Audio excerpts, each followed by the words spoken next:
Hey everybody, I'm Trubiak and welcome to CC's Vinyl Closet.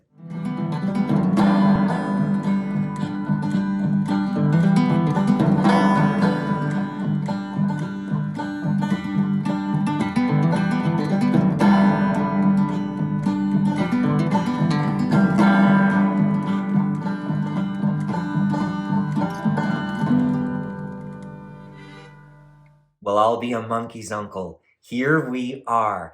Episode 22 of CC's Vinyl Closet, the final episode where we're going to be touching on the music that Emmylou Harris recorded from 1990 onward to present times. And if you think there was already a lot to cover, that's the major theme of this episode as well. So let's not waste any more time and check this music out. Come on!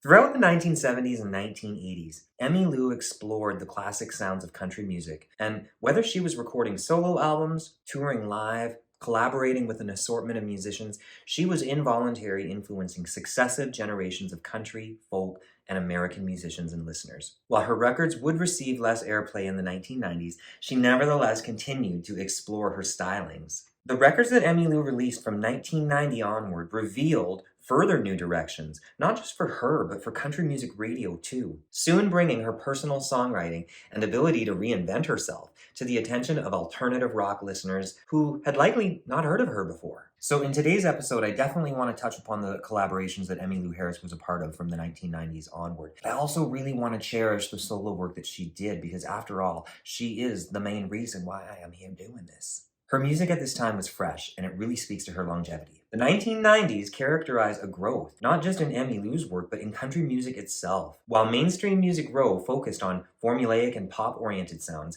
a shift was happening all around. Now, this movement that was emerging opposed Nashville's star-making machinery, and from it came Americana music. This alternative country music movement embraced legends like Emmylou, who were deemed too old for country radio, and it embraced the country exiles, the new hillbilly artists who didn't conform to country's radio image. Now, Emmylou was the first major star to embrace Americana music, and the music she created from here on showcased this hybrid of country, rock, folk, and Americana. And when Emmylou did this, many other artists followed suit in the early 1990s. This was an exciting time of Emmylou's music, and she worked with new songwriters and became a touchstone artist for Americana.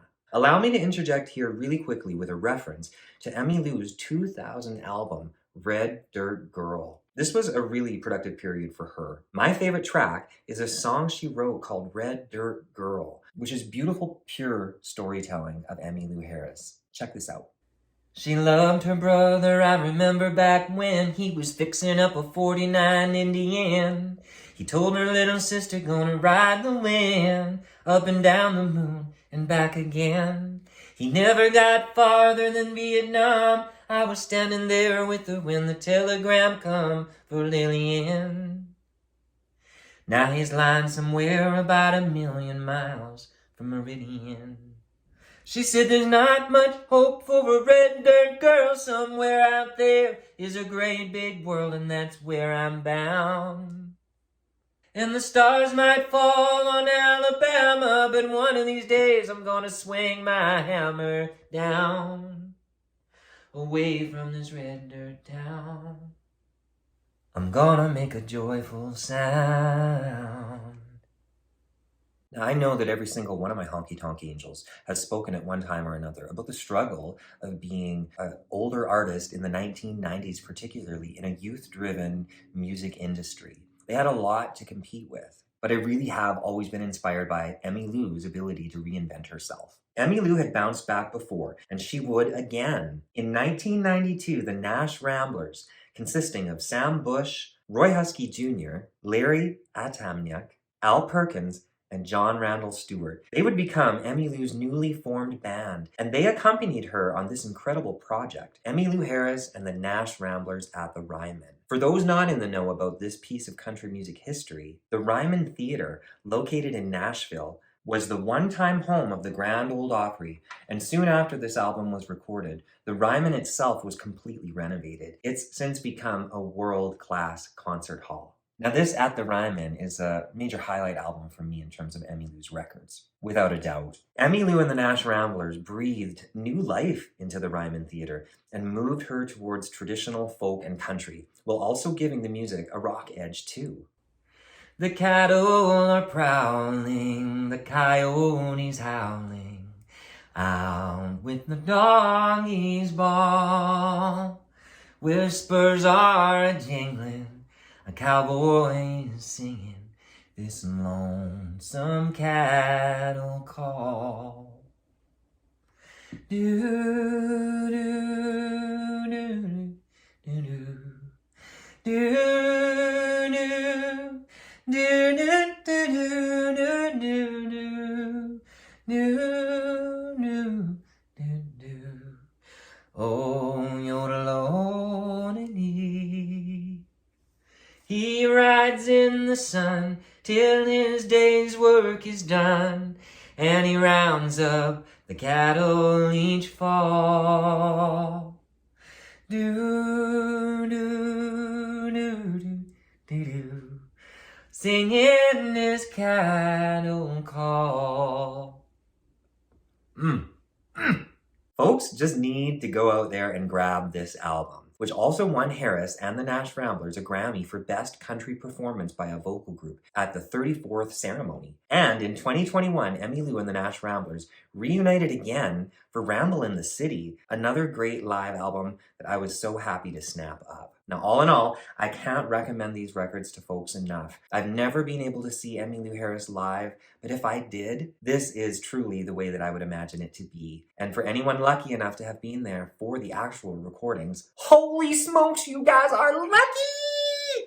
If anyone is listening to this and was actually at one of those performances, please, tell me your story. Share your story here, because that had to be cool. Just beautiful music. I praise Emmylou and the Nash Ramblers for making that record at the Ryman Theatre. Praise! In keeping with her past work of reinvention, Emmylou's 1995 Wrecking Ball would continue to showcase her outstanding take on music. Emmylou was writing music that was harder for radio stations to categorize, and yet this album would bring her together with Canadian musician, record producer, songwriter, and guitarist Daniel Lanois. Daniel's production helped create a very atmospheric and rhythmic sound for Emmylou, an alternative country hybrid. Full disclosure, at the time that this record came out, I was kind of resistant to alternative country for whatever reason, but I've since come around. I always take the long way around, but like I said before, I get there eventually. But on Wrecking Ball, Emmylou's choice of songs is inspired, and her collaboration with Daniel Lanois drives this album. And before long, I too eventually connected with the tracks on this record. Songs by Steve Earle, Lucinda Williams, Julie Miller. I now enjoyed this unusual and sometimes peculiar rhythm. There's something beautifully simplistic. But I recall all of them nights down in Mexico. One place I will never go in my life again. Was I just off somewhere or just too high? But I can't remember if we said goodbye. Goodbye. Goodbye. Thank you, Daniel and Emmylou, for the brilliance of that Wrecking Ball. And there's one more collaboration that I really want to touch upon in this episode, and that includes Emmylou's associations with Kate and Anna McGarrigle, the McGarrigle sisters. Kate and Anna McGarrigle are a famous Canadian duo who, while I was familiar with previously, was able to appreciate all the more because of CC's Vinyl Closet. Both Linda Ronstadt and Emmylou have ties to the McGarrigle sisters, but it's on Emmylou's albums where I really do spot these talented sisters most frequently. Between offering beautiful songwriting, an accordion, or backing vocals, Kate and Anna's gifts can be found on at least 7 of Emmylou's records, including the track I've Had Enough from their trio album in 1987. I've had enough I've had enough. Very dramatic stuff. In the name of enjoying the songwriting of the McGarrigle sisters on Emmylou's records, I'm going to highlight the track Love Is from her album Bluebird. Love is a shiny car. Love is a steel guitar. Love is a battle scar. Love is a morning song. Love is a 12-bar blues.